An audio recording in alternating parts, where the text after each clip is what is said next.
बहू तो कुछ ज्यादा ही मॉडर्न कपड़े पहनती है। अरे पढ़ी लिखी नौकरी वाली है तो क्या हुआ, सर पर नाचेगी, जो मर्जी रुमाल जितने कपड़े पहनेगी। कहीं कल मुंह दिखाई पर इसने कुछ बेढंगे से कपड़े पहन लिए तो नहीं नहीं नहीं, इसे मुझे ठीक करना ही होगा। ये सोचकर सावित्री संध्या के कमरे में जाती है।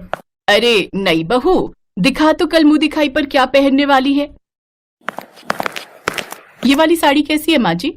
अच्छी है लेकिन काला रंग, शादी के बाद ये सब रंग ना कुछ अच्छे नहीं लगते। और वैसे भी ये सिर्फ ब्लैक नहीं है, देखो इसके बॉर्डर पर रेड कलर भी है। जो भी हो लेकिन तू ऐसी साड़ी नहीं पहनेगी। चल अब मुझे अपनी साड़ियां दिखा, मैं बताती हूँ तुझे कौन सी पहननी है। संध्या सावित्री को अपनी सभी साड़ियां दिखाती है, जिसमें से गुलाबी रंग की साड़ी देख सावित्री कहती है, हाँ ये वाली, ये अच्छी रहेगी, इसे ही पहन तू। जी माँ जी। शादी के तुरंत बाद सास का ऐसा बदलता रवैया देख संध्या हैरान थी। सावित्री ने संध्या की साड़ी तो देख ली, लेकिन वो ये नहीं जानती थी कि उसका ब्लाउज कितना हॉट बना है। शाम को मुंह दिखाई पर संध्या वो गुलाबी साड़ी हॉट ब्लाउज के साथ पहनती है।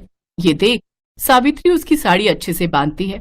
अरे बहू, ये सर पर पल्ला कर ले, सब मेहमान आएंगे ना तो उनके सामने यूं सर ढके घूमना अच्छा नहीं लगता।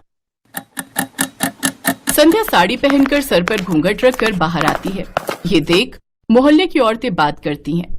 मान गए सावित्री तुझे, मुझे तो लगा था कि ये मुंह दिखाई पर भी मिनी स्कर्ट पहन कर आएगी, लेकिन तूने तो एक दिन में इसे साड़ी पहनना और घूंघट रखना भी सिखा दिया। अरे मेरा नाम सावित्री है, सावित्री।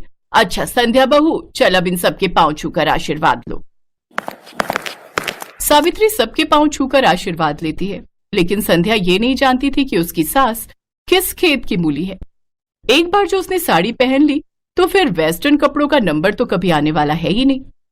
अगले दिन उन सबको मंदिर जाना था, इसलिए रात को ही संध्या अपनी सास से जाकर पूछती है कि कल उसे क्या पहनना चाहिए। तुझे क्या पहनना है क्या नहीं ये सब तो बात की बात है, लेकिन तू इस नाइट ड्रेस में बाहर कैसे आ गई? हमारे घर में ये सब नहीं चलता। लेकिन राहुल ने तो मुझसे कहा था कि मैं जो मर्जी पहन सकती हूँ। अरे उसे क्या पता इन सब के बारे में, रहा भी है वो इस घर में, बचपन से तो पहले पढ़ाई के लिए हॉस्टल में और फिर नौकरी के चक्कर में बाहर। तू उसकी बीवी है पर बहू मेरी है और इस घर में मेरी ही चलती है। संध्या उदास हो जाती है और वो अपने कमरे में चली जाती है। उसे उदास देख उसकी जेठानी भी उसके पीछे पीछे उसके कमरे में चली जाती है। उदास मत हो संध्या, इस घर का नाम ऐसे ही सावित्री निवास नहीं पड़ा है, यहाँ बस माँ जी की ही चलती है। उनसे पूछे बिना तो मैं खाना तक नहीं बना सकती, तो कपड़े तो दूर की बात है। अब कपड़े चेंज करके साड़ी पहन लो और किचन में आ जाओ। मुझे नहीं लगता अब वो तुम्हें कभी भी वेस्टर्न ड्रेसेस पहनने देंगी। ऐसे कैसे नहीं पहन सकती, अब तो बस हफ्ता भर